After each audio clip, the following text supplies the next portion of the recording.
My name is Heidi Dye. I live in West Garfield Park, Chicago.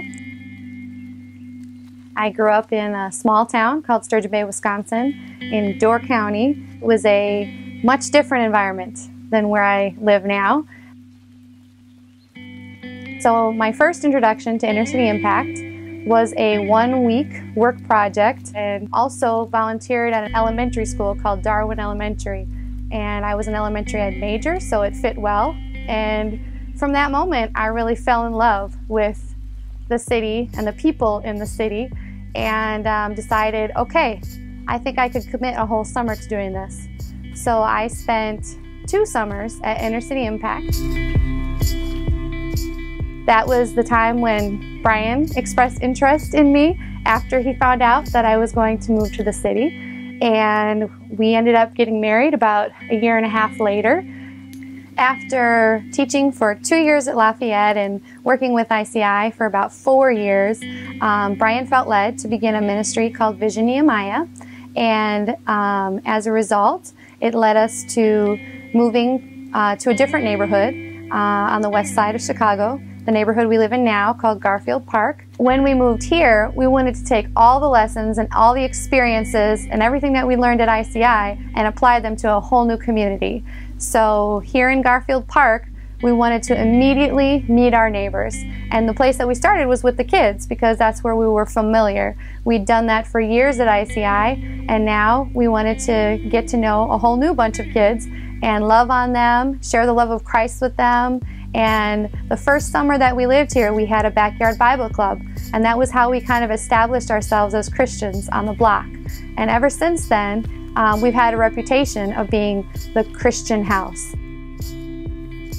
I thought one of the best things to do would be to find a teaching job in the area. So I walked to every school that was within probably a mile range of our house. The first school that showed interest in me was Sumner Academy, which is the school where I'm currently working.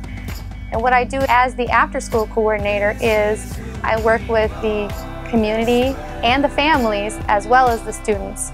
And that's my job. I get to do this every single day, and I get paid to do it. And it is just awesome because it's such a ministry to be able to encourage the families. I also get to love on the parents. I get to hug them and say hi to them and encourage them about their kids and tell them how great their kids are, and get to do the same for the students. So it is really, really a blessing to have the job that I have. I'm grateful for it every single day that I go to work. Brian and I went on a missions trip to Zambia, Africa in 2008. And while we were there, we were introduced to the concept of house churches. They would have churches that would meet under a tree or in a hut, somebody's house, whatever. But they were very simple, yet they multiplied fast. And the gospel was getting out to villages that had never heard it before. And it was so exciting to us. And we said, if they can do this in Africa, why can't we do this in the States? And we had already been meeting with a small Bible study that was in our house. And for some time, the people in that Bible study had been saying, why don't we just call this a church? It is a church to us. Why don't we just call it that? And Brian and I had been resisting that pressure, not feeling equipped or ready to take on that challenge.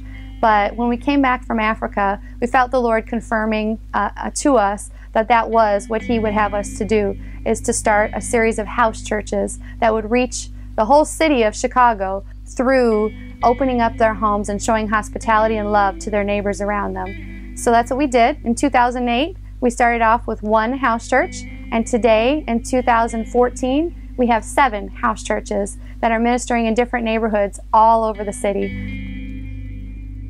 This summer, particularly, we have 6 guys that are living with us, some college students. One is a teenager who is also our neighbor, and he's been living with us now for about 2.5 years. And it's our privilege to continue to pour into these young men, and we pray that we show them a godly example of marriage, and we also pray that we help them to grow in their study of the Word and to just see what it looks like to minister and live in an inner city context. And we hope that through doing this, that the ministry that we do will be multiplied in the homes of others who have seen it modeled here. The biggest lesson that I think I learned from being at ICI was really the idea of incarnational ministry. Living in a community, loving on people, and being in close proximity to the people that you are ministering to. So that is the goal of our house, and that is the goal of what we do now. And a lot of that is just credit to what we learned at ICI. I really wanted my life to be about that, to be dedicated and committed to planting my roots in one place and then giving my life to the people that live there and serving them and loving them and showing Jesus to them.